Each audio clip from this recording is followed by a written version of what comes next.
Wesley back to Dennis, who finds Trenton Johnson. And Johnson's going streaking.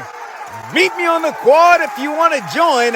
Down the sidelines he goes, and South County back in it. Zan Corman, photographer to student athletes, friend to anyone he came in contact with, son to his mother and father. Gone too soon. So Saturday night, Zan went out with 3 friends. He was the driver. They were headed to a party. And when they got there, there were people on both sides of the road, and they could tell something was wrong. Walter Johnson alum Zan Corman was building a name for himself as a top photojournalist. I found his work was just really, really good. Before his life was taken away. Man, that was a really tough night. It took time for Zan to find his way during high school. He was lost a lot of the time. Until he picked up a camera, and photography brought his whole world into focus. His senior year, the team was amazing, and one of his photos ended up in the Washington Post. Through the years, he would hone and develop that talent. He was photographing all the top players. Starting with high school student athletes. He was at damn near every one of my games. Before growing his stature to capture the biggest moments and the biggest figures of his time. And I feel like Zan mastered it. No matter how much acclaim he received though, Zan remained down to earth. He was my biggest inspiration, and he also was somebody who allowed me to find my passion. Which added to the heartbreak felt throughout the community when Zan was murdered in a random act of gun violence. At first, I was empty. I still feel empty. It still hits me every single time. First quarter, after picking up a 4th down, hero of that spring game, Jacob Thomas, takes a licking and keeps on ticking. Looked off defenders to link up with Colton Hinton. Christmas cometh early in Ashburn. This is South County visiting the Robinson Rams. These two played an epic playoff game during the spring. There's no way this one could be better, right? If you run back the tape, one of us chose Robinson to win this one. I ain't saying no names, but his initials were Chad Ricardo. Oh. 2 schools separated by less than 10 miles, 2 teams with championship aspirations, 1 rivalry with statewide ramifications.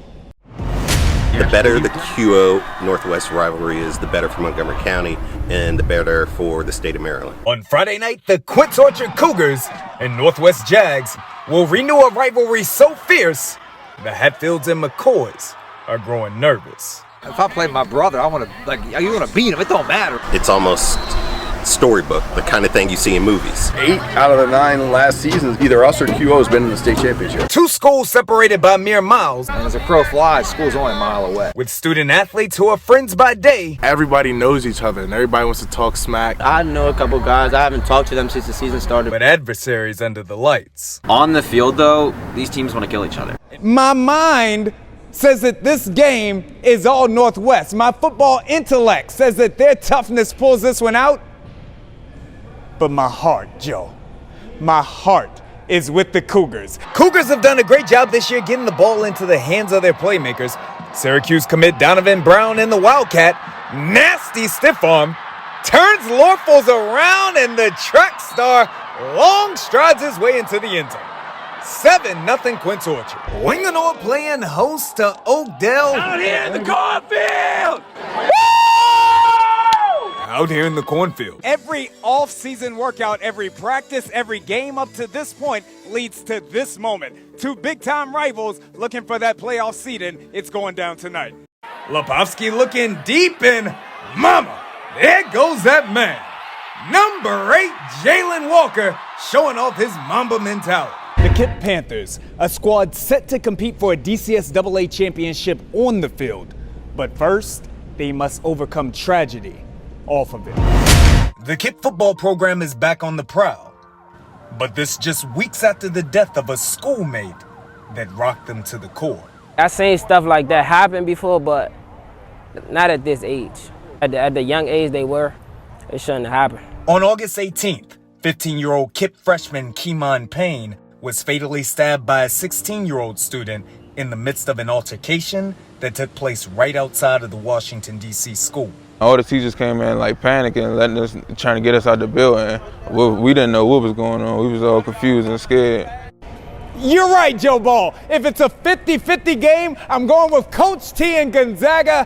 They go on the road and knock off McDonough. This DeMatha team, the offense is picking up. The defense has been playing spectacular all season long. The St. John's Cadets, we visited with this team. Coach Pat Ward had them on a mission to not only win games, but to ultimately compete for a WCAC championship. I'm excited right now. Second quarter now, 0-0.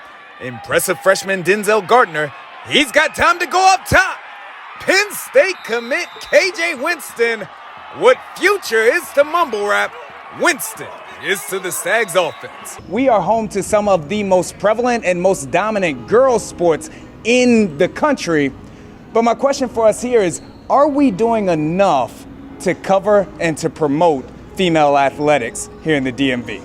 Number 1 seeded Sidwell playing host to 5 seeded St. John's. But don't let that number fool you, bro. The Johnnies had an outstanding season, entering this match with a combined record of 14-2-1, WCAC champs. There are a group of young ladies who play soccer at Georgetown Visitation. Beyond excelling in the classroom, Joe, these young ladies raised over $500,000 to help save lives. A lot has been given to them. And a lot is expected from them. You guys ready? The nation's number 1 point guard in the class of 2022 holds myriad offers from top schools, but broke those down to a starting 5 of Duke, Stanford, UCLA, UConn, and Arizona. All amazing programs, all championship contenders. But on November 4th, the 5-star announced she'll be attending.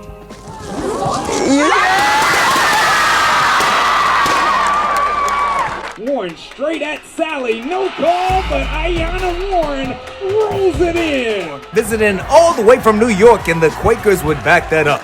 Number 1 point guard in the class of 2022, Kiki Rice, running the break with the sweet dish to Kaya Miller for 2. The UCLA commit, not afraid to do the dirty work, grabbing the rebound before finding Jaden Donovan running the wing. Joseph Mapoye, a student athlete at Archbishop Carroll High School, came to the United States to play basketball, but what we found out is he's so much more than just an athlete.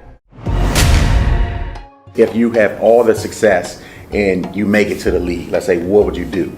He said, Coach, I would take care of my family, I would take care of my country. I would build my family a house, and I would build hospitals and schools. Joseph Mupoy, the uber-talented edge rusher at Archbishop Carroll, whose story off the field is even bigger than his game on it. I would say he's an example for all of us. A native of Congo, Mupoy left his home at the age of 15 in hopes that one day he could provide his family with a better life. You can call the WCAC an ambulance because every night somebody catches a body. Donovan Freeman just put that on that young man's head. The Pumas were on the prowl preparing to defend their Maryland 4A state championship before COVID protocol stopped them in their tracks. I'm just trying to keep my composure, but I just couldn't.